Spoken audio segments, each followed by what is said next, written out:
Hello everyone. Before we start, make sure to like and subscribe to the channel, and leave a comment with where you're from and what time you're watching. That way, YouTube will keep showing you stories just like this one. Now, let's begin. The night everything changed started like any other sleepover at Jenna's place. I was 16 then, and her house had become my second home over the years we'd been friends. Her parents lived in one of those middle-class neighborhoods where the streets were lined with oak trees and everyone knew each other's business. The kind of place where people left their doors unlocked and kids could walk home alone after dark without anyone batting an eye. Jenna's mom had made us her famous chocolate chip cookies before they left for their anniversary dinner, and her dad had given us the usual lecture about not answering the door for strangers. We rolled our eyes and promised to be good, already planning our night of horror movies and gossip sessions that would keep us awake until sunrise. The house always felt different when it was just the two of us. Bigger somehow, with all those empty rooms and the way sound seemed to travel differently through the hallways. Jenna's bedroom was on the second floor, overlooking the front yard and the quiet street below. We had claimed the living room as our headquarters for the night, spreading blankets and pillows across the hardwood floor and setting up our laptop for the movie marathon we'd been planning all week. The kitchen was stocked with enough snacks to feed a small army, and we had that giddy feeling that comes with having the whole house to ourselves. Neither of us had any idea that someone might be watching, waiting for exactly this kind of opportunity. Around midnight, after we'd already watched 2 movies and demolished half the snacks, Jenna got this brilliant idea to post on Instagram. She was always more adventurous with social media than I was, the type who would share every random thought or moment. "Let's tell everyone how bored we are," she said, already typing on her phone with that mischievous grin I knew meant trouble. The post was simple enough, just a picture of us surrounded by empty candy wrappers with the caption, "Bored and alone LOL." At the time, it seemed harmless, maybe even funny. We were just 2 teenagers being dramatic about our perfectly normal Friday night. But as I watched her hit the share button, I had this tiny moment of hesitation, like maybe broadcasting our situation to the entire world wasn't the smartest idea. The response was immediate and typical. Friends commenting with laughing emojis, a few people suggesting we should have invited them over, the usual social media chatter. We scrolled through the comments, laughing at the responses and feeling popular, in that shallow way teenagers do when their posts get attention. Jenna kept refreshing the page, watching the likes pile up and reading the comments out loud in dramatic voices. We were completely absorbed in our phones, which is probably why we didn't notice the car that had started making slow passes by the house. The street was usually dead quiet after 10, with most of the neighbors already asleep and their windows dark. But someone was out there, circling the block, taking note of the house where 2 girls had just announced to the world that they were home alone. It was about 20 minutes later when we heard the car pull into the driveway. The sound of tires on gravel made us both look up from our phones, and Jenna immediately went to the front window to peer through the curtains. "Are your parents coming home early?" I asked, but she shook her head looking confused. The car was a dark sedan, nothing like her dad's silver SUV, and it was just sitting there with the engine running. We could see the outline of a man behind the wheel, but he wasn't getting out. He just sat there for what felt like forever, and we started to get that uncomfortable feeling in our stomachs. Then the car door slammed and we heard footsteps on the walkway, heavy, deliberate steps that seemed to echo in the quiet night air. The doorbell rang 3 times in quick succession, sharp and insistent. We both jumped, and Jenna grabbed my arm instinctively. "Should we answer it?" she whispered, but I shook my head immediately. Her parents hadn't mentioned expecting anyone, and it was past midnight on a Friday. Normal people don't just show up at someone's house at this hour without calling first. We crept closer to the front door, trying to be as quiet as possible, and that's when we heard his voice for the first time. It was muffled through the door, but we could make out the words clearly. "I'm here to pick up Jenna for her ride." The way he said it was so casual, so matter-of-fact, like this was completely normal. But neither of us had ordered any kind of ride, and we definitely hadn't told anyone named Jenna to expect a pickup. Jenna looked at me with wide eyes, and I could see the confusion and growing fear on her face. "I didn't call anyone," she mouthed silently, and I believed her completely. We stood there in the dark hallway, afraid to move or make a sound, hoping he would just go away. But then he spoke again, louder this time. "Jenna, I know you're in there. Your ride is here." His voice had this weird quality to it, like he was trying too hard to sound friendly and professional. There was something underneath it that made my skin crawl, something that didn't match the words he was saying. The doorbell rang again, followed by a series of knocks that grew progressively louder and more demanding. We could hear him shifting his weight on the porch, the boards creaking under his feet as he moved around. Then came the sound that made us both panic, the distinct rattle of the door handle being turned. He was actually trying to get inside. The lock held, thank God, but the fact that he would even attempt it sent us into full alert mode. "Who sent you?" Jenna called out, her voice shaking despite her attempt to sound calm. There was a pause, and then he said, "Your friend called for a pickup, said you needed a ride." But when she asked which friend, he couldn't give her a name. He just kept repeating that someone had called, that he was there to pick up Jenna and that she needed to come outside. The whole thing was becoming more bizarre and terrifying by the minute. We both knew this wasn't a legitimate ride service. No real driver would be this persistent or refuse to provide details about who had requested the pickup. When he realized we weren't going to open the door, things took a turn for the worse. We heard his footsteps move away from the front entrance, and for a moment, we thought maybe he was giving up and leaving. But then we heard him walking around the side of the house, his shoes crunching on the gravel pathway that led to the backyard. My heart was pounding so hard I thought it might burst out of my chest. We followed the sound of his movement from inside, creeping through the house and trying to track where he was going. The living room had large windows that faced the side yard, and we could see his silhouette moving past them in the darkness. He was systematically checking each window, and then we heard the most terrifying sound, a gentle but persistent tapping on the glass. The tapping followed a pattern, like he was testing each window to see if any of them were unlocked. Tap, tap, tap on the living room window. Then he moved to the kitchen window. Tap, tap, tap. Then the dining room. Each time the sound was soft but deliberate, like he was trying not to wake the neighbors but still determined to find a way inside.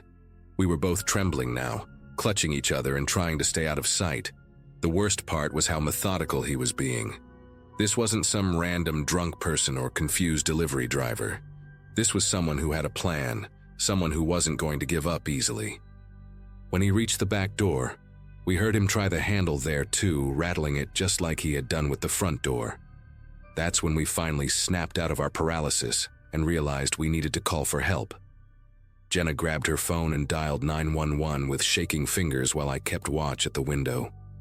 I could see him moving around to the other side of the house now, continuing his systematic inspection of every possible entry point. The dispatcher answered immediately, and Jenna whispered frantically into the phone, explaining that a strange man was trying to break into the house and claiming he was there to pick someone up for a ride that was never requested. The dispatcher told us to stay on the line and assured us that police were being dispatched to our location. But even as we waited, we could still hear him out there, moving around the house like he was conducting some kind of security assessment. At one point, he came back to the front door and rang the bell again, calling out, "Jenna," in a sing-song voice that made my skin crawl. The police arrived about 10 minutes later, their sirens wailing as they pulled into the driveway. But by then, he was gone. We heard his car engine start up and the screech of tires as he sped away into the night. The officers searched the property and took our statements, but there wasn't much they could do without a license plate number or a clear description of the suspect. They told us we had done the right thing by not opening the door and assured us they would increase patrols in the neighborhood. 2 days later, we found out why this whole thing had happened. The same man was arrested just a few blocks away for attempting to abduct another teenage girl, using the exact same story, claiming he was there to pick her up for a ride that nobody had requested. Turns out, he had been monitoring social media posts from local teenagers, looking for opportunities just like the one we had unknowingly provided him. That Instagram post about being bored and alone had been like sending him an invitation. We never posted anything like that again.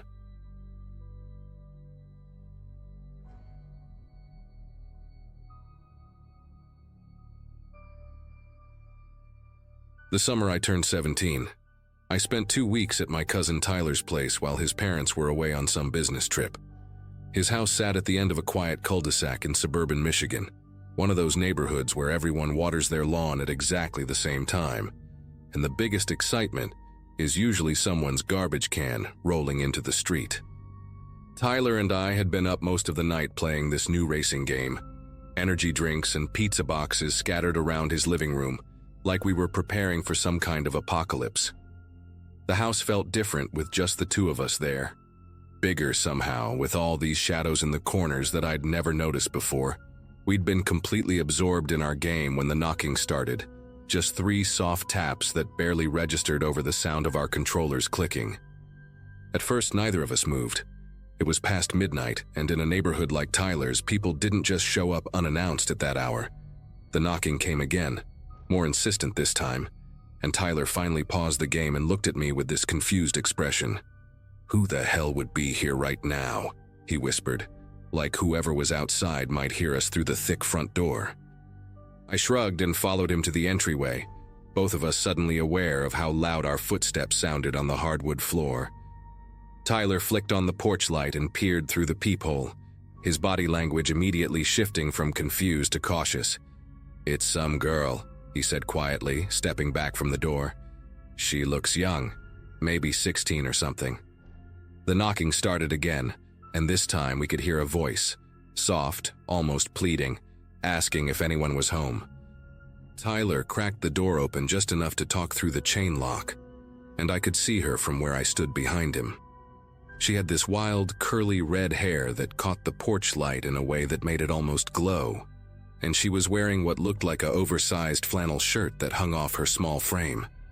Her face was pale, almost ghostly, with these huge green eyes that seemed too big for her head.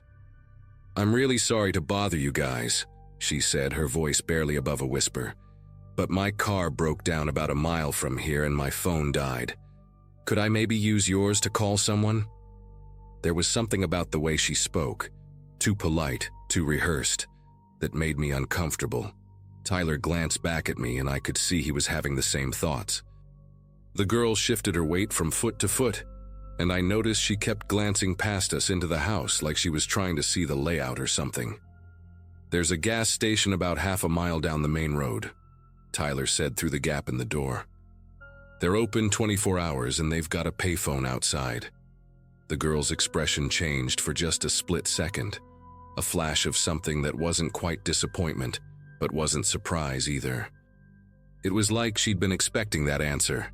"Oh, I don't have any change for a payphone," she said, her voice taking on this slightly whiny quality. "And it's really dark out there. I'm kind of scared to walk alone." She took a small step closer to the door, and I noticed her feet were bare, which struck me as odd given that it was probably 50 degrees outside. Tyler hesitated, and I could see him wrestling with whether to help her or not. "Maybe try the Hendersons next door," he finally said, pointing to the house on our left. "They've got teenagers too, they might still be up." The girl nodded, but she didn't move away from our door right away.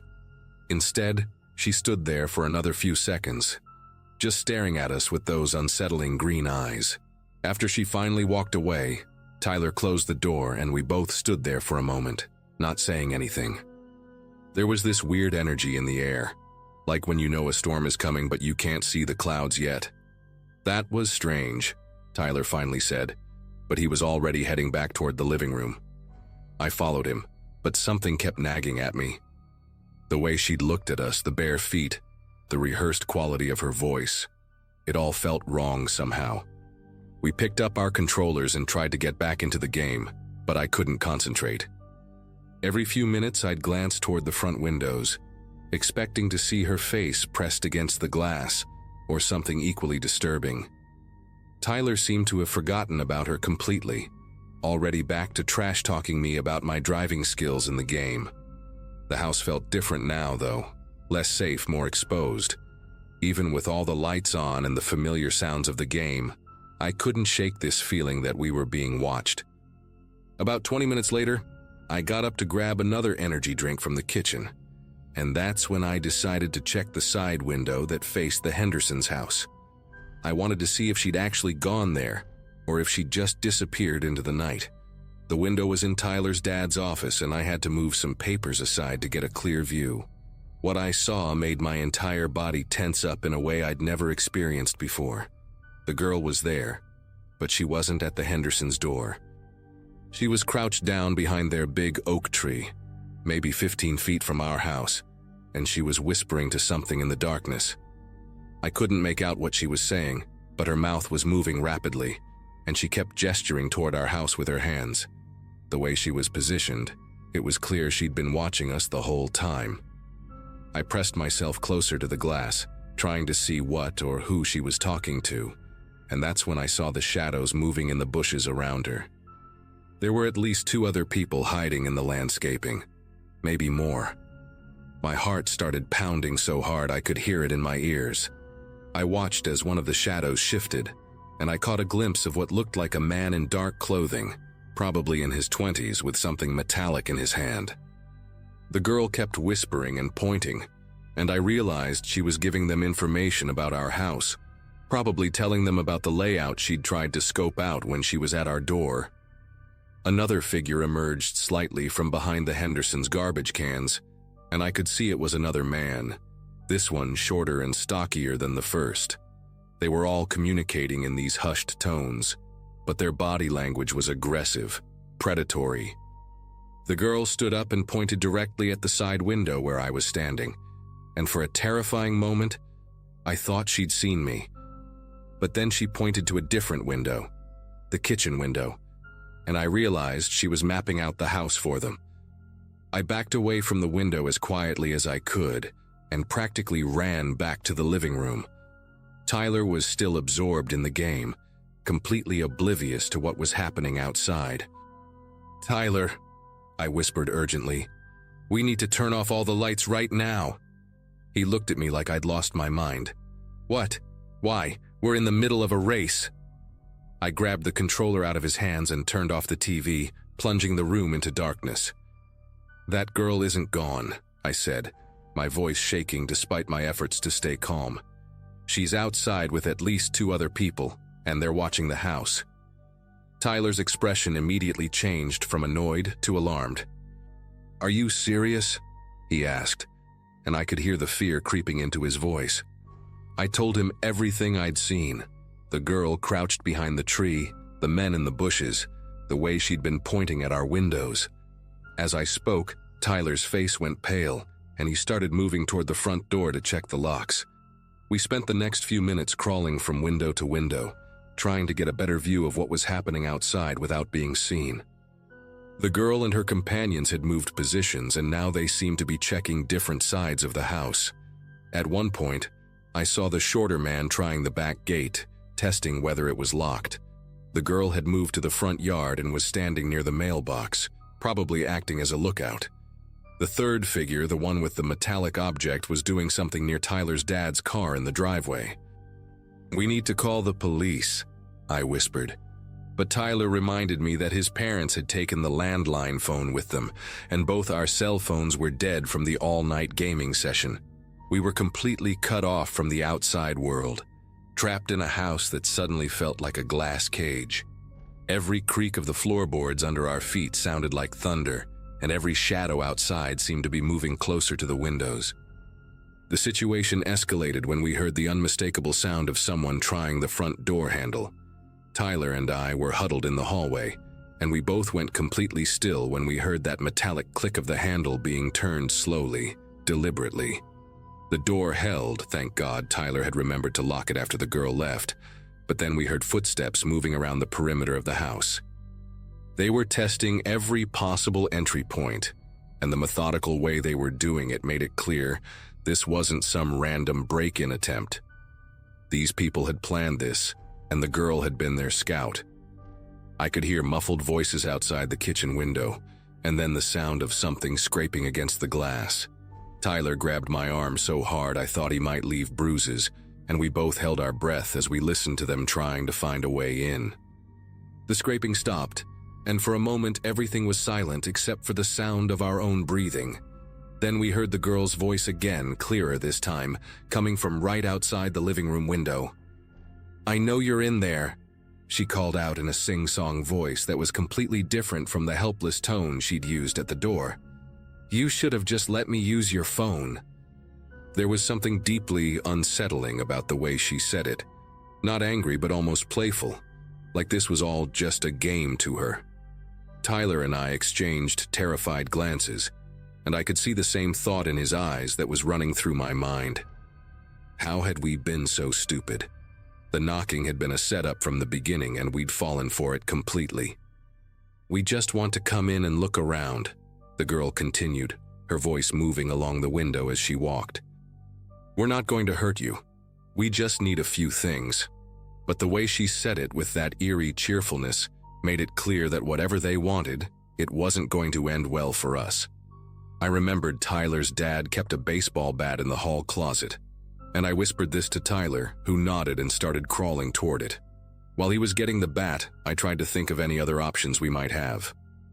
The Hendersons' house was close enough that we could probably make it there if we ran, but we'd have to go out the back door and climb over the fence, and there was no guarantee these people wouldn't catch us in the yard.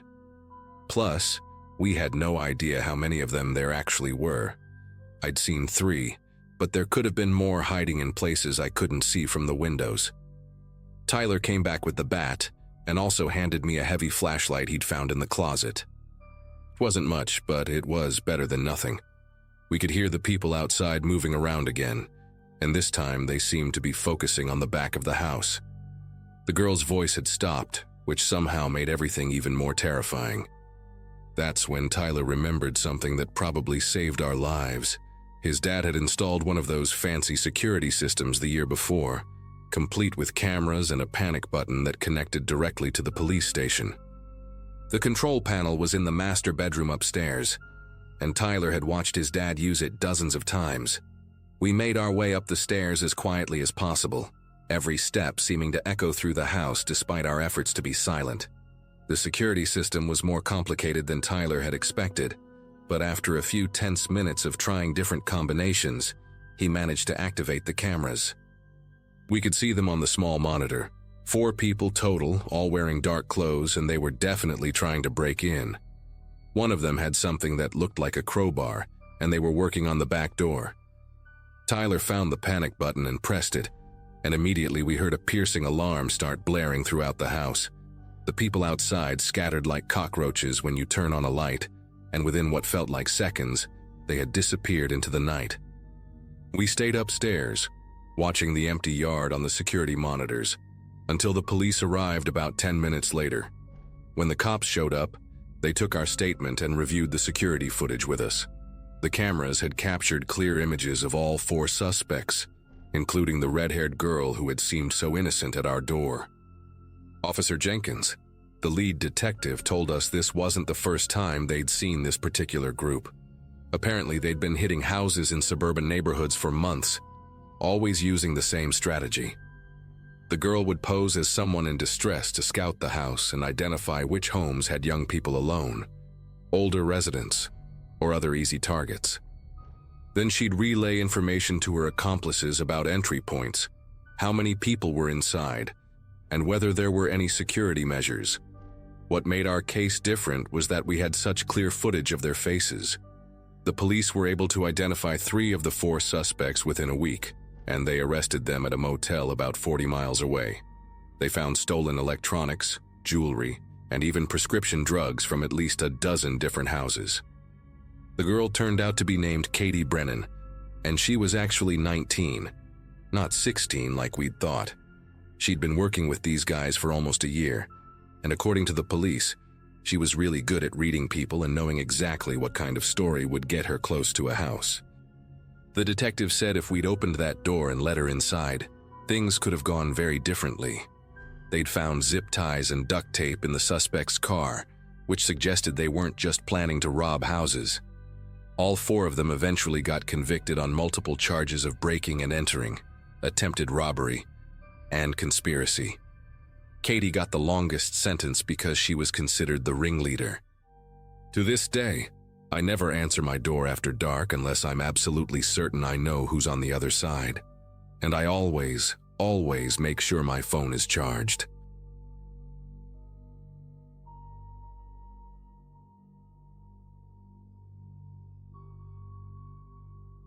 I need to share what happened to me when I was 16 because it still haunts me to this day. It was October 2019, and I was staying the weekend at my childhood friend Mia's place while her parents were visiting her grandparents in Vermont. We'd been best friends since elementary school, but we didn't get to hang out as much anymore since she moved to this suburban townhouse development, about 20 minutes from my neighborhood. The place was nice but kind of isolated. One of those cookie-cutter communities where all the houses look the same, and there's barely any street lighting. Mia had been begging me to come over for a sleepover like old times, and when her parents said they'd be gone for the weekend, I jumped at the chance. I remember being excited because we were finally going to binge-watch that new Netflix series everyone was talking about and catch up on all the drama from school. The first day was perfect. We made way too much popcorn, painted each other's nails this awful shade of purple that Mia swore was trendy, and spent hours scrolling through TikTok and laughing until our stomachs hurt. Her townhouse had this open floor plan where the kitchen connected to the living room, and we'd spread out all our snacks and blankets like we were camping indoors. The place had 3 bedrooms upstairs, but since it was just the 2 of us, we decided to crash in her room, which had twin beds separated by this small nightstand with a lamp that cast these weird shadows on the walls. Around 11 that night, we took a bunch of selfies to post on Instagram. Typical teenage stuff, making duck faces and peace signs. We were being loud and silly, probably disturbing the neighbors, but we didn't care. Everything felt normal and safe. Just 2 best friends having the kind of sleepover we used to have all the time when we were younger. We finally went to bed around midnight, but I've always been a light sleeper, especially in unfamiliar places. The townhouse made all these settling noises that kept me tossing and turning, creaking floorboards, the furnace kicking on and off, random pops and clicks that old houses make. Mia was out cold within minutes, breathing deeply with her back turned to me, completely unbothered by any of the sounds. I must have dozed off eventually because the next thing I remember was this sharp noise jolting me awake. It was around 3 a.m., according to the digital clock on the nightstand, and the house was completely dark, except for the faint glow of a street light filtering through the bedroom window. At first I thought maybe I'd dreamed it, but then I heard it again. The distinct sound of a door closing downstairs, not slamming but that soft click you make when you're trying to be quiet. My heart started racing immediately. I shook Mia's shoulder, whispering her name urgently until she groaned and rolled over to face me. Her eyes were barely open, and she had that annoyed expression people get when you wake them up from deep sleep. When I told her I heard a door close downstairs, she just mumbled something about it being the pipes and turned back over, but I knew what I heard. It wasn't pipes. It was definitely a door. The sound had come from the direction of the kitchen, near the back entrance where they kept the spare key under this fake rock by the patio steps. I lay there for what felt like hours, straining my ears for any other sounds, but the house had gone completely silent again. Every shadow seemed to move. Every creak made me jump, and I couldn't shake this feeling that someone was down there, maybe waiting for us to fall back asleep. The next morning, Mia acted like nothing had happened. She was making pancakes and humming some song while I sat at the kitchen table, still jumpy from the night before. I kept glancing toward the back door, checking if anything looked different or out of place, but everything seemed normal. When I brought up the door sound again, she just rolled her eyes and said the townhouse was new construction and still settling. I wanted to believe her, but something kept nagging at me. While she was flipping pancakes, I pulled out my phone to delete some of the blurry selfies we'd taken the night before.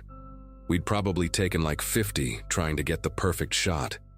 That's when I saw it. In one of the photos, there was this figure in the background, barely visible but definitely there.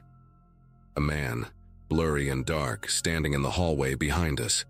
Neither of us had seen him when we took the picture, and we definitely hadn't invited anyone over.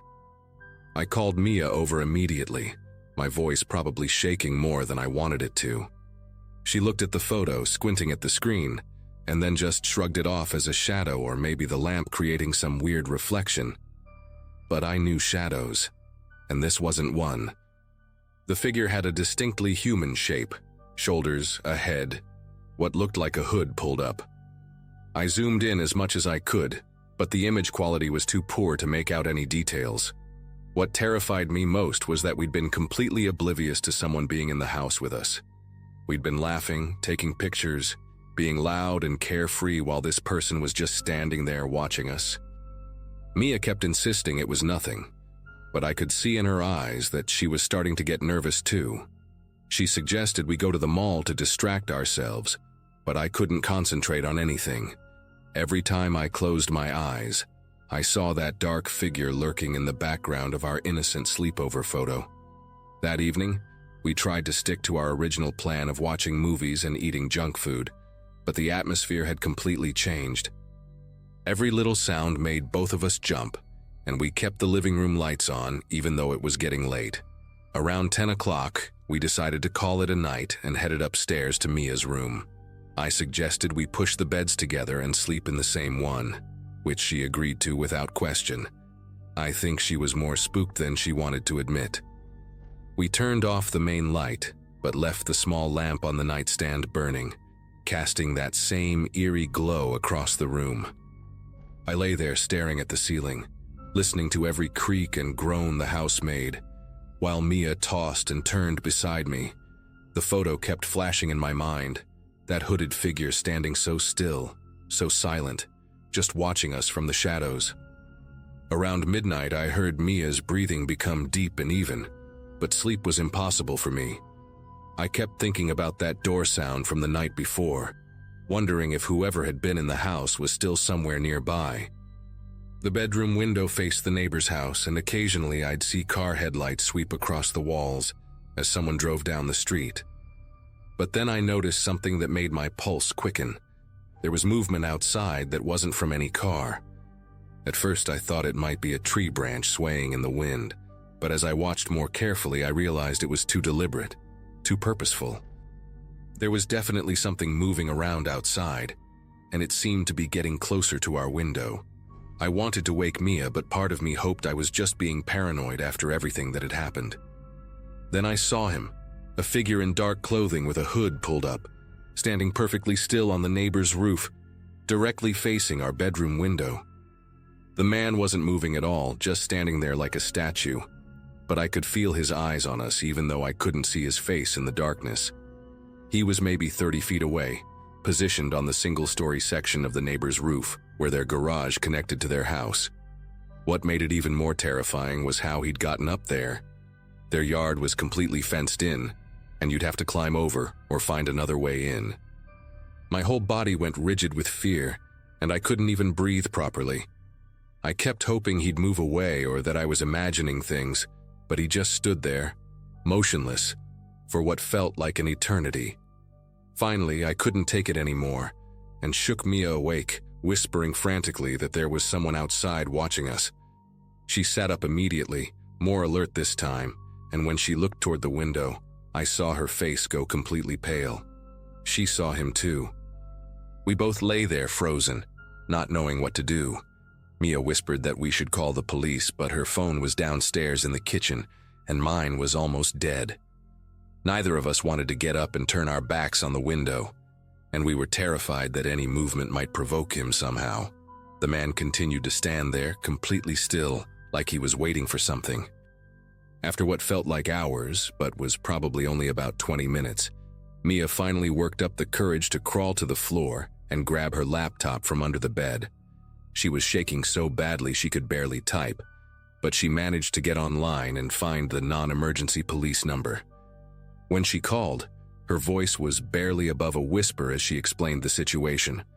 The dispatcher told us to stay inside, keep the doors locked, and that officers would be there within 10 minutes. Those 10 minutes felt like the longest of my life, and the whole time that hooded figure never moved an inch from his position on the roof. When we finally heard the police cars pull up, their red and blue lights flooding the bedroom, the man was gone, just vanished like he'd never been there at all.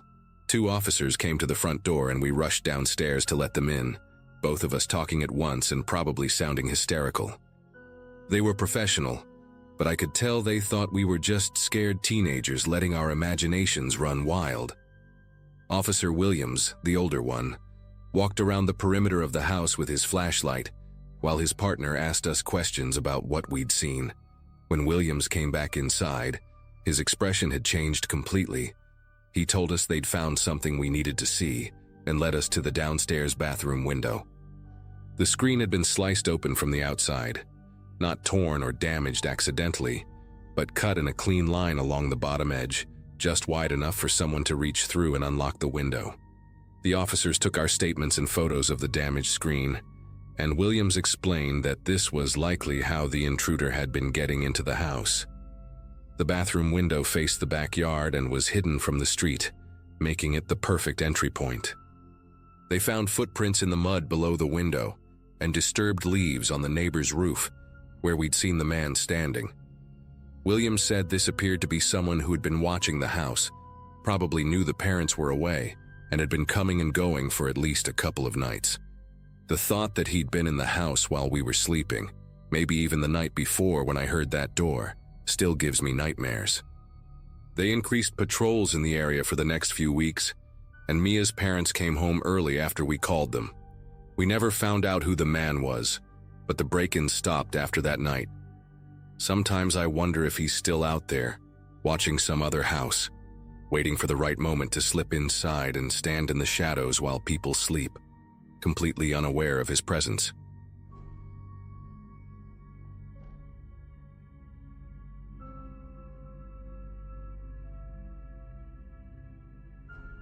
Growing up in a small town in North Carolina, weekends were pretty uneventful. That particular Saturday felt like any other, quiet, warm, and dragging like most summer nights. I was staying over at my friend Brooke's place with 2 other girls we knew from school, Paige and Lauren.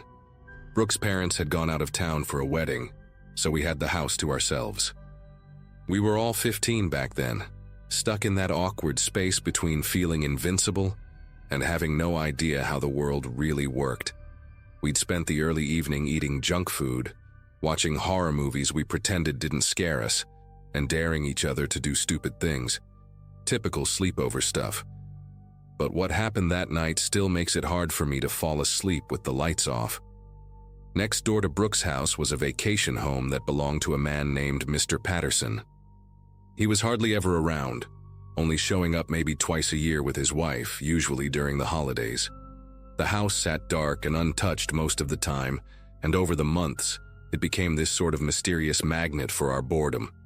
We'd talk about it like kids talk about haunted houses, just vague, spooky stories we made up to entertain ourselves. That night, for reasons I still don't fully understand, someone, maybe Lauren, suggested we sneak over there. Not to break anything, not to steal, just to peek inside and maybe take a dumb video for Snapchat. We thought we'd be in and out in 10 minutes. No one would ever know.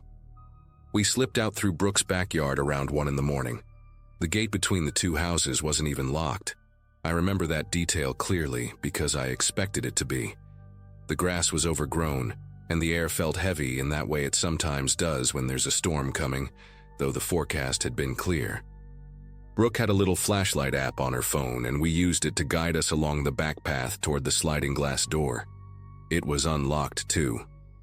That should have been our first red flag, but we were too caught up in the thrill of doing something we weren't supposed to. I remember whispering, half laughing, that maybe Patterson forgot to lock up before leaving. Nobody questioned it. We stepped inside. The interior smelled strange. Not like dust or mildew. More like something had been sealed inside for too long. The furniture was covered in sheets, but they didn't look like they'd been untouched. One of the armchairs had a deep indent, like someone had been sitting there recently. There was a coffee mug on the kitchen counter with dry residue in the bottom. Paige pointed out an empty ramen cup in the trash. Still, we joked nervously and kept walking. It didn't hit us that we weren't alone until we reached the guest room at the end of the hall. The door was cracked open, and the first thing I saw inside was a pile of clothes, men's clothes, neatly folded on the bed, and a spiral-bound notebook lying open on the floor. At first, we thought maybe Patterson had let someone stay there, maybe a cousin or something. But the more we looked around that room, the more that theory stopped making sense. The air in there felt warmer, stale, like someone had just stepped out. There was a half-full water bottle on the nightstand, a pair of sneakers under the bed, and a phone charger still plugged into the wall. None of us touched anything at first. It was Lauren who eventually picked up the notebook from the floor, flipping through it. She stopped on one of the pages, looked confused, then handed it to me without saying anything. What I saw made my mouth go dry. There were pages, dozens of them, filled with the same name written over and over again in cramped handwriting. Not random names. Mine. First name, last name, sometimes underlined, sometimes circled. It wasn't just scribbled mindlessly either. Some lines had little notes next to them, things like Thursday Pongs alone or window unlocked. I stared at it, trying to make sense of what I was looking at. Brooke asked me what it said, and I just handed it over without a word. Watching her expression shift from confusion to something more serious is one of those moments that plays in my head like a loop. None of us were laughing anymore. That was the turning point, when the adrenaline turned into something colder.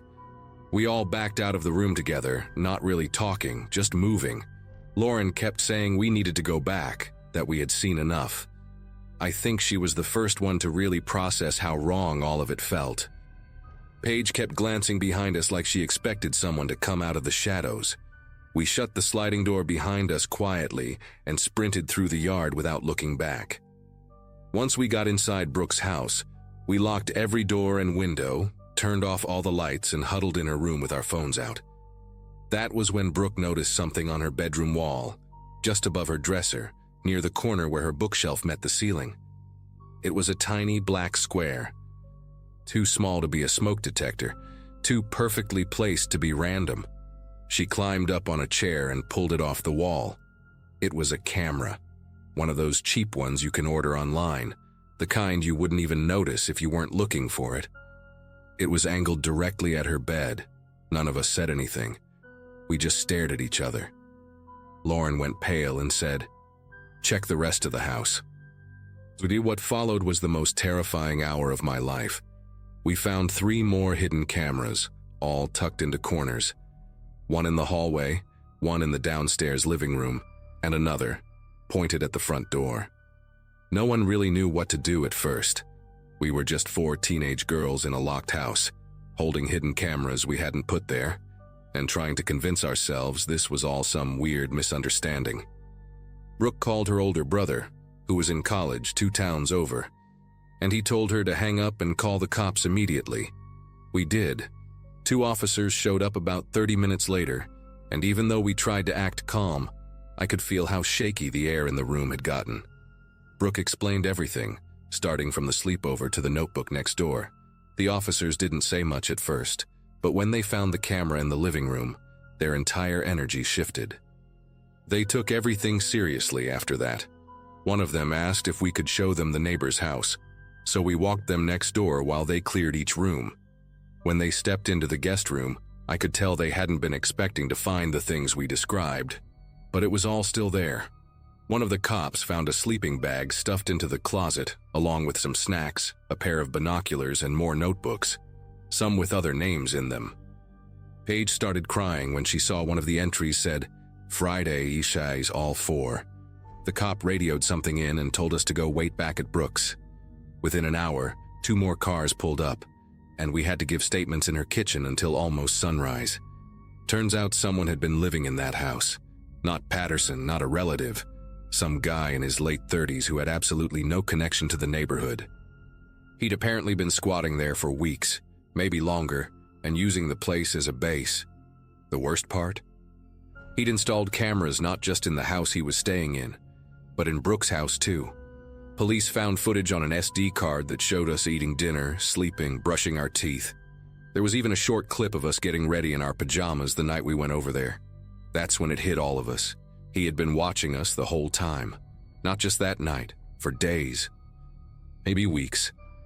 I still think about it more than I probably should. The man was arrested, but the footage, the notebooks with our names, the fact that someone was just there, right next to us, without any of us knowing, it messed with my head in a way I can't really explain. Brooke moved not long after. Her parents said it was for work, but we all knew why. I don't sleep over at anyone's house anymore, and I always check the corners of every room I walk into. People think those little creepy neighbor stories are just urban legends. I'm telling you they're not. Sometimes the scariest things aren't ghosts or monsters. Sometimes it's just someone watching, waiting, right next door.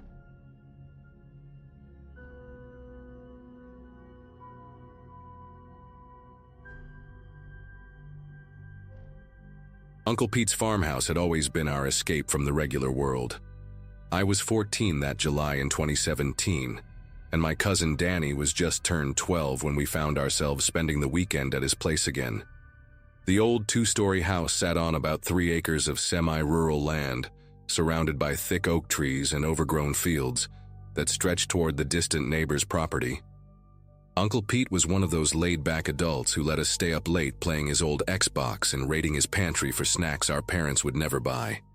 His property had this charm to it: a sprawling vegetable garden out back, a fire pit surrounded by mismatched lawn chairs, and this weathered wooden shed that housed his collection of rusty tools and lawn equipment.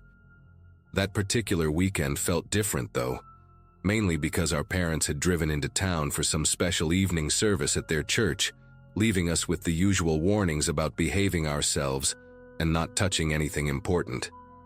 Danny had this nervous energy that always seemed to kick in after dark, especially when we were somewhere other than home. Around 9:30 that night, we'd settled into the living room with our controllers and a bag of chips, the blue glow from the TV casting weird shadows on the wood-paneled walls. Uncle Pete had left us with his cell number and enough pizza money to feed a small army, but the house felt enormous and too quiet without any adults around. The central air wasn't working properly, so we'd opened most of the windows to let in the summer breeze, and every little sound from outside seemed amplified. Crickets chirping, branches creaking, the occasional car passing on the distant road. Danny kept pausing the game to listen to noises that I couldn't even hear, his head tilted like a dog trying to identify some far-off sound. I kept telling him to relax, that it was just the normal sounds of being out in the country, but he had this expression on his face like he was waiting for something to happen. It was around 10:15 when Danny suddenly stood up and walked toward the back window in the kitchen. The house had this open floor plan where you could see from the living room straight through to the kitchen, and the big window above the sink gave a perfect view of the backyard. I was in the middle of a particularly intense level when I heard him call my name in this weird, strained voice. When I didn't respond immediately, he called again, more urgently this time.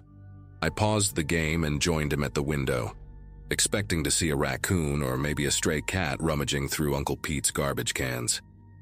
Instead, Danny was staring out at the area behind the tool shed, his face pressed against the glass like he was trying to get a better angle on whatever had caught his attention. The backyard was dimly lit by the porch light, creating these long shadows that stretched across the grass and made everything beyond about 20 feet look like indistinct shapes. At first, I didn't see anything unusual. The shed stood about 40 yards from the house, its dark wooden walls blending into the tree line that marked the edge of Uncle Pete's property. But then Danny grabbed my arm and pointed toward the left side of the structure, where the shadows seemed thicker. That's when I saw him, a figure standing perfectly still in the narrow space between the shed and the old oak tree that grew behind it. The person was just standing there, not moving, not doing anything, just existing in that dark gap like a statue. From our distance, I could make out that it was definitely a man, probably average height, wearing what appeared to be dark clothing. What made my chest tighten was the way he was positioned, Not like someone who had just walked over there, but like he'd been standing in that exact spot for a while, completely motionless. Danny whispered that he'd been watching the guy for at least 5 minutes, and in all that time, the man hadn't shifted his weight, adjusted his position, or moved so much as his head. We turned off all the lights in the kitchen and living room, plunging the house into darkness so we could observe without being seen.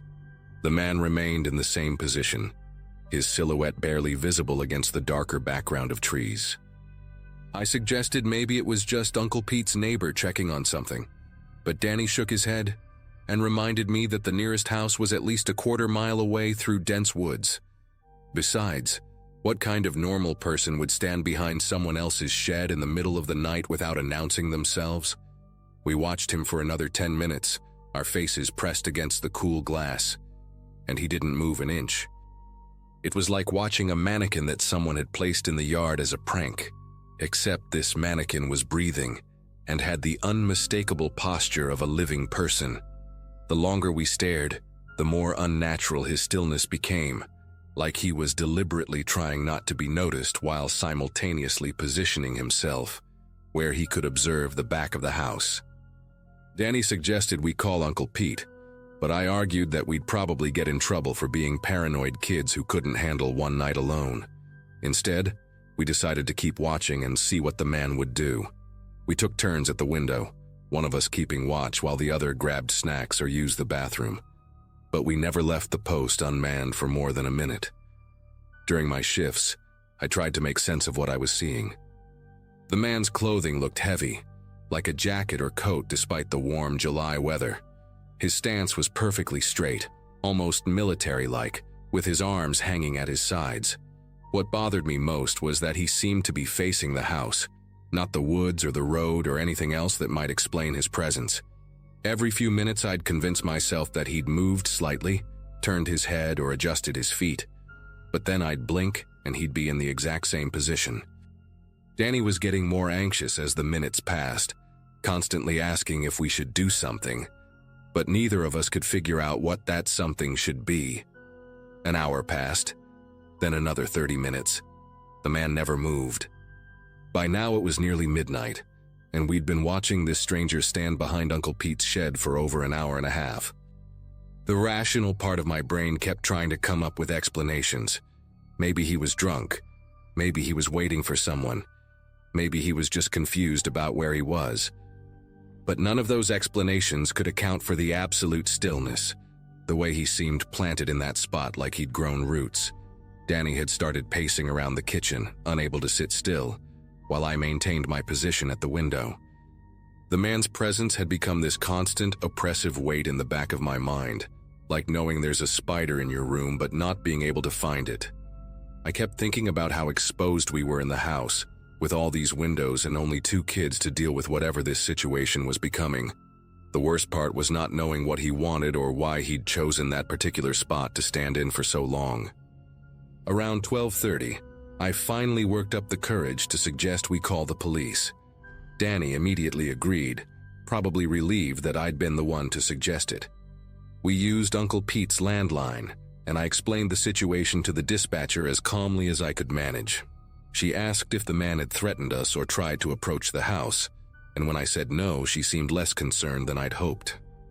But she said she'd send a patrol car to check it out, and that we should stay inside and keep the doors locked until an officer arrived. After hanging up, we returned to our vigil at the window, but something had changed. The man was gone. The space behind the shed was empty, just shadows and the old oak tree swaying slightly in the breeze. We stared at that empty spot for another 10 minutes, both of us wondering if we'd imagined the whole thing, but we both knew what we'd seen. The man had been there for well over an hour, and now he'd vanished as silently as he'd appeared. The police officer arrived about 20 minutes later, a middle-aged guy named Officer Bailey who seemed genuinely concerned despite our ages. He took our statement seriously, writing down details about the man's appearance and how long he'd been standing there. Officer Bailey walked around the entire property with his flashlight, checking the shed, the tree line, and the areas where the man might have gone. When he came back to the house, He told us he'd found some disturbed grass behind the shed and what looked like footprints leading toward the woods, but no sign of the intruder himself. The officer explained that someone had definitely been there, confirming that we weren't just two kids with overactive imaginations. He suggested that maybe it was a transient looking for a place to sleep, or someone who'd gotten lost and was trying to figure out where they were. But even as he said it, I could tell he didn't quite believe his own explanations. The way someone stands perfectly still for over an hour isn't the behavior of someone who's lost or looking for shelter. Officer Bailey stayed with us until Uncle Pete got home around 1:30, and when our parents arrived shortly after, the whole story had to be told again. Uncle Pete was visibly shaken by what had happened, apologizing over and over for leaving us alone when something like this could occur. He walked the property again the next morning, finding the same disturbed areas that Officer Bailey had discovered, plus what looked like cigarette butts near the oak tree. Our parents cut the weekend short, and we were back home by Sunday afternoon, but the incident stayed with me for weeks. Every time I closed my eyes, I could picture that motionless figure standing in the shadows, watching our house with an intensity that still made my skin crawl. Danny started having nightmares about it, waking up convinced that someone was standing outside his bedroom window. We both knew we'd encountered something that went beyond a simple trespassing incident, but we couldn't name what that something was. It wasn't until 3 weeks later that we got the real story. Officer Bailey called Uncle Pete with an update that made everything infinitely worse. The police had been investigating a series of break-ins in the area, and during their canvassing of neighbors, they'd discovered that the house directly behind Uncle Pete's property, through the woods, belonged to the Hendersons, an elderly couple who'd been letting their adult nephew stay with them temporarily. The nephew, a man named Carl Hendricks, had been released from state prison just 2 months earlier after serving 8 years for aggravated assault and burglary. What made this information particularly disturbing was that Carl had apparently been staying with his aunt and uncle for several weeks without their knowledge of his criminal background, and on the night we'd seen him, he'd been missing from their house for over 6 hours. The Hendersons had assumed he'd gone for a walk, but when Officer Bailey interviewed them, they revealed that Carl had been asking detailed questions about the neighboring properties, including specific inquiries about Uncle Pete's house and whether anyone lived there full-time. The police had enough evidence to bring Carl in for questioning, but he disappeared entirely, leaving behind only a few belongings and no forwarding address.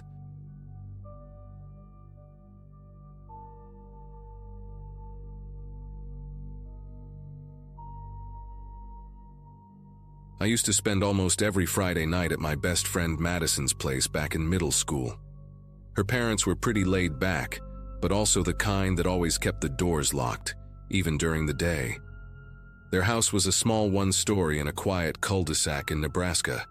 Nothing out of the ordinary, the kind of place where neighbors waved from their driveways and porch lights went off by 10. That night started like any other. Popcorn, nail polish, too much soda, and a stack of horror DVDs we weren't supposed to watch. Madison's room was at the back of the house, right next to the garden. Her bed was pushed up against the wall under a wide window that looked out into the yard, half covered by old white blinds. We stayed up later than we should have. At some point past midnight, the TV was still playing, but we were mostly just talking. I remember we were laughing about something dumb, something about a classmate who thought tapioca was a dog breed. That's when we heard the first tapping. It wasn't loud, just a sharp click like a fingernail against glass.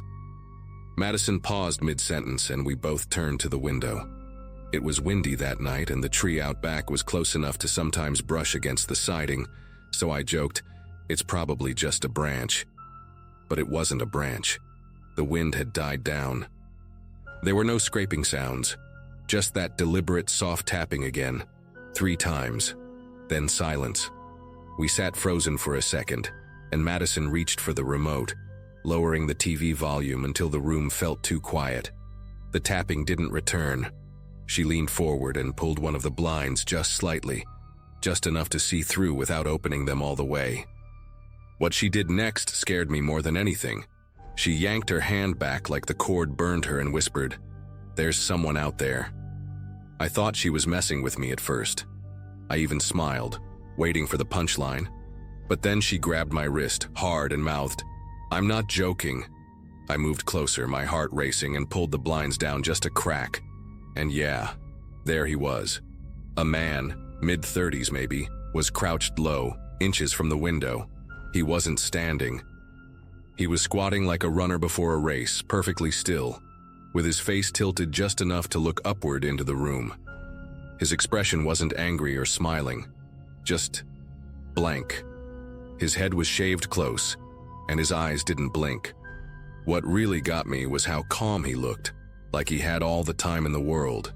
He didn't move, he didn't flinch, he just stared, and we stared back, not even breathing. I remember every detail.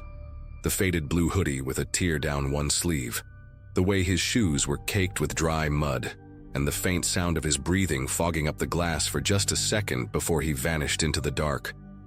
We scrambled backward off the bed like something might come through the window. Madison knocked over a can of Sprite and didn't even notice. Her hands were shaking and I could barely feel my legs. The porch light. Her dad had wired it to a switch in the hallway by the front door. We didn't say anything to each other. We just bolted. The hallway felt a mile long. Every shadow looked sharper, like the whole house had shifted slightly into something unfamiliar. Madison flipped the switch and we both stood there holding our breath, waiting to see if the light would scare him off. A few seconds later, we heard something crunch in the gravel near the side of the house, then running. Fast, heavy steps fading into the distance. We didn't go back to the bedroom. Madison grabbed the house phone and called her mom, whispering so fast it was barely English. Her mom told us to stay inside and that she was on her way. It was a 15-minute drive from the hospital, but it felt like an hour. We locked all the doors and sat on the kitchen floor with a butcher knife between us, not because we knew how to use it, but because holding something felt better than empty hands. I remember how quiet the house got. No more wind, no more TV, no more laughter. Just silence, and that horrible image burned into my head. His eyes, the way he crouched like he'd been there a while, watching. When her mom got home, she called the police right away. 2 officers showed up in separate cars, walking around the outside of the house with flashlights. They didn't find anyone, but they took it seriously. One of them even knelt by the window and said there were fresh footprints in the dirt below, deep ones, like someone had been there for a long time. They asked us to describe him, and when I mentioned the hoodie with the tear in the sleeve, one of the officers looked at the other like it rang a bell. They didn't explain much, just said there'd been reports in the area of a man peeking into windows at night and that he might be the same person. That night I stayed in the guest room with the blinds drawn tight and the closet light on. A few days later, Madison told me something that made my stomach knot. Her mom had been watering the front lawn when she found a small metal pin, like the kind you'd get at a carnival or a state fair, pushed into the dirt by the hedge near the window. None of them had ever seen it before. It had a cartoon bear on it, but it was rusted over, like it had been kept somewhere damp. A few other neighbors started reporting things too. Little objects left near windows, under porches, even on car hoods. Stuff that didn't belong to them. A keychain, a glove, an old school photo. The police came back and quietly confirmed they'd been tracking someone suspected of trespassing and stealing small items from yards. They believed he'd been collecting things, watching, returning. After that, Madison's mom had motion sensor lights installed around the house and trimmed back the hedges completely. I didn't sleep over there again for a long time, and when I finally did, we kept the bedroom light on all night and piled furniture in front of the window. The cops never caught the guy, not officially at least. But about 2 weeks later, a man was arrested a few towns over for trespassing behind a daycare center at night. He matched the description we gave almost exactly. Word spread that he had a storage unit filled with boxes of junk, souvenirs they called it, random stuff he'd taken from people's yards and porches. They never released a name to the public, and we were never asked to ID anyone. I still think about how long he might have been there before we noticed. The way he was crouched so still, so low to the ground, it's like he was waiting for the perfect moment. I can't help but wonder how many other windows he stared through, how many times he'd watched without anyone realizing. The blinds in that room weren't even fully closed. There were probably gaps he could have seen through the whole time we were laughing, eating chips, watching TV like everything was normal. That's what haunts me the most. How normal everything felt until it didn't. Years later, I still check every window before going to bed. I don't care if I'm staying in a hotel, someone's guest room, or my own place. I make sure the curtains are drawn tight and nothing is left even slightly open. People always think of home invasions as some loud, dramatic thing, like a door being kicked in. But the quiet kind, the ones where someone's already there, just watching, that's worse. It stays with you. It changes how you see your own space, your own safety. It's easy to brush things off as the wind or a trick of the light. But now I always look, even if I'm alone, even if it seems silly, because the one time I almost didn't, someone was right there, not moving, not speaking, just watching through a window, like he'd done it 100 times before.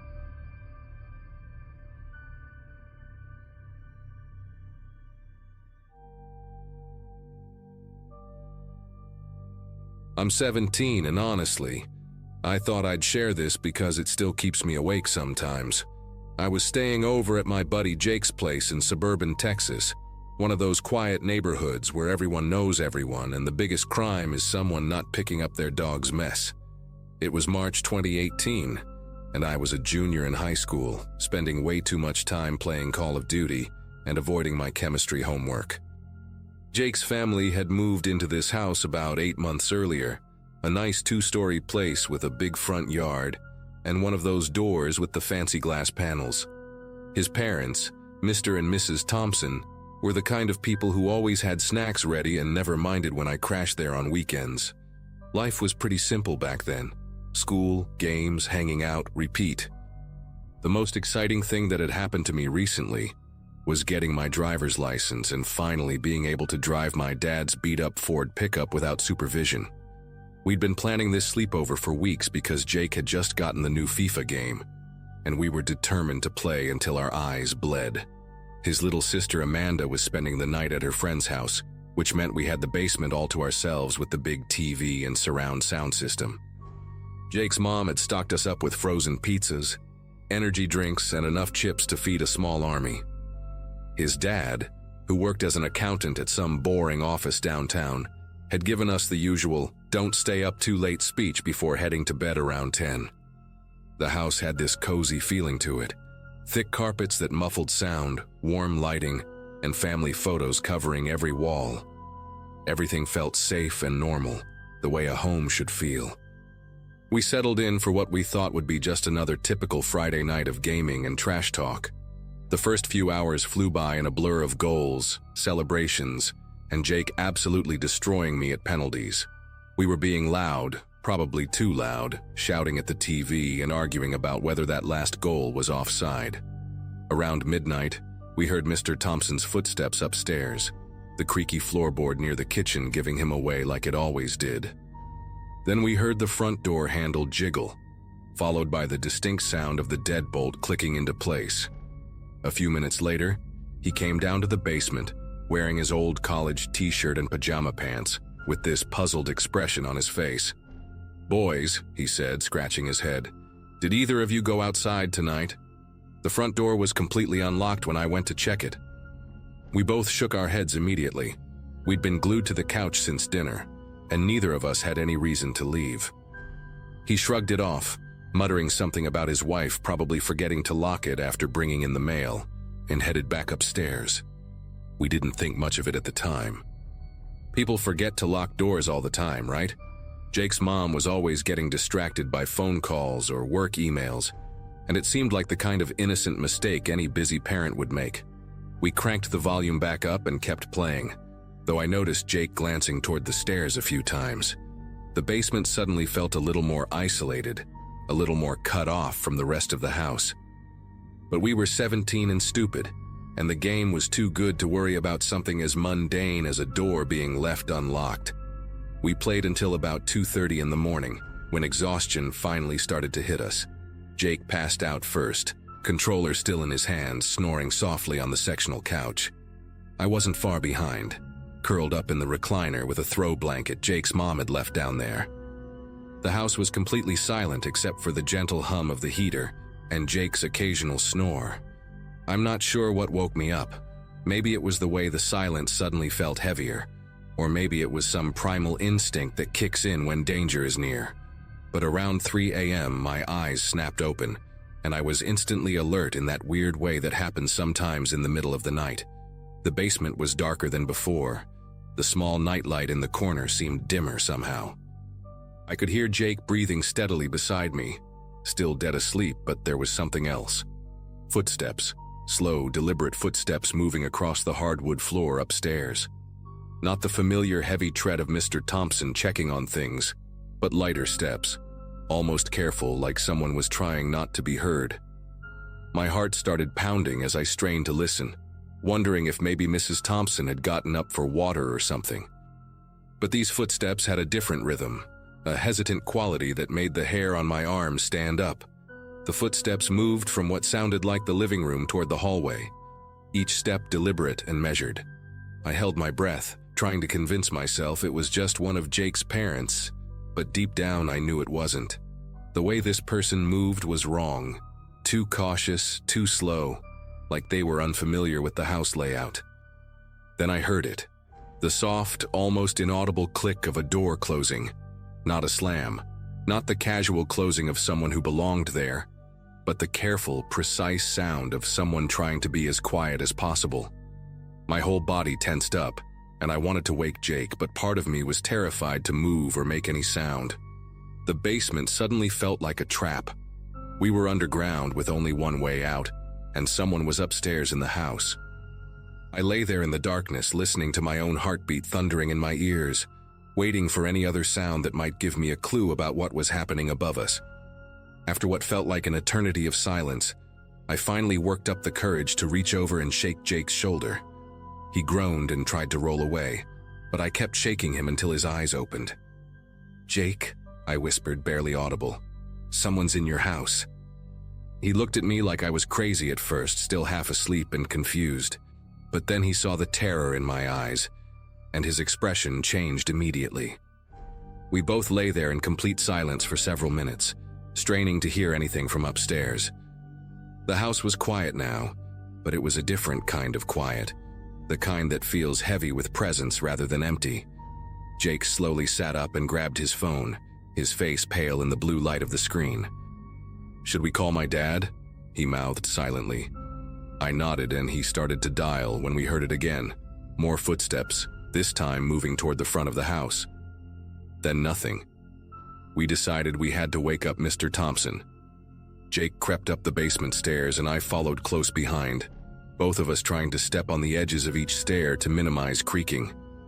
The main floor was dark except for the glow of the microwave clock in the kitchen. Everything looked normal, but there was this strange feeling in the air, like the house itself was holding its breath. We made our way to Jake's parents' bedroom, and Jake gently shook his dad awake. Mr. Thompson immediately sensed the urgency in our whispered explanations and sat up, fully alert. "Are you sure you heard someone?" he asked quietly. We both nodded, and he reached for his phone. "I'm calling the police," he said, his voice steady but serious. "You boys stay here with your mom." Mrs. Thompson had woken up during our conversation, and she pulled us both close to her side of the bed while Mr. Thompson made the call. The wait for the police felt endless, every small sound in the house making us all jump. When the officers arrived about 15 minutes later, they were thorough but skeptical. Two cops, an older guy with gray hair and a younger woman with sharp eyes, walked through every room of the house with their flashlights, checking closets, behind furniture, even the garage. They found nothing disturbed, nothing missing, no signs of forced entry. The front door was still locked, all the windows were secure, and there was no evidence that anyone had been inside. The older cop asked us to walk through exactly what we'd heard, and I could tell he was trying to be polite, but clearly thought we were just spooked teenagers with overactive imaginations. "Sometimes houses make noises," he said gently. Settling sounds, heating systems, that sort of thing. But Jake's dad wasn't buying it. He'd lived in enough houses to know the difference between settling sounds and footsteps. After the police left, we all sat in the living room with the lights on, none of us wanting to go back to sleep. Mrs. Thompson made hot chocolate, and we tried to convince ourselves that maybe the cop was right. Maybe we'd just imagined it all. The next morning, everything seemed normal again. Sunlight streamed through the windows, making the previous night feel like a bad dream. Jake and I were both exhausted, but we helped Mrs. Thompson make breakfast and tried to laugh about how scared we'd been. Mr. Thompson, however, wasn't letting it go. He spent the morning walking around the house, checking every lock, every window, looking for any sign of how someone could have gotten in. He even called a locksmith to change the front door lock just to be safe. "Better safe than sorry," he said when his wife protested about the expense. But what really bothered him was the door lock itself. There were no scratches around the keyhole, no signs of tampering, nothing that would indicate someone had picked it or forced it open. The locksmith confirmed that the lock was in perfect condition and hadn't been damaged in any way. "If someone got in," the locksmith said, "they had to have used a key." That comment stuck with all of us, but we couldn't figure out how that was possible since the family had all their keys accounted for. It wasn't until 3 weeks later that we got our answer, and it was way worse than any of us had imagined. Mrs. Thompson was at work when she got a call from their previous landlord, the guy who owned the rental house they'd lived in before buying this place. Apparently, he'd been doing some maintenance work and found a whole drawer full of duplicate keys in his maintenance shed, including several copies of the Thompson family's old house key. When he confronted his former maintenance worker, a guy named Vincent who'd been fired 6 months earlier for showing up to work drunk, the man broke down and confessed everything. Vincent had been making copies of tenant keys for years, keeping them even after families moved out. He'd been using the Thompsons' key to break into their new house at least 3 times over the past few months, just walking around, looking through their stuff, maybe taking small things they wouldn't notice. The night Jake and I heard him was supposed to be his last visit. He'd planned to take Mrs. Thompson's jewelry box from their bedroom, but our voices from the basement had spooked him, and he'd left empty-handed. The police arrested Vincent that same day, and they found a whole collection of keys and stolen items in his apartment. Turns out, he'd been doing this to multiple families, always careful never to take anything too valuable or obvious, just small things that people might misplace naturally. The most disturbing part was that he'd been in the Thompson house while they were sleeping at least twice before, just wandering around like he owned the place. Mr. Thompson was furious, not just at Vincent, but at himself for not taking our concerns more seriously initially. The family ended up installing a full security system and changing every lock in the house, even though the danger was over. As for me, I learned that sometimes the scariest monsters are just regular people who've convinced themselves they have the right to invade your safe space. I still think about that night sometimes, wondering what would have happened if Vincent had been more bold, or if we hadn't woken up.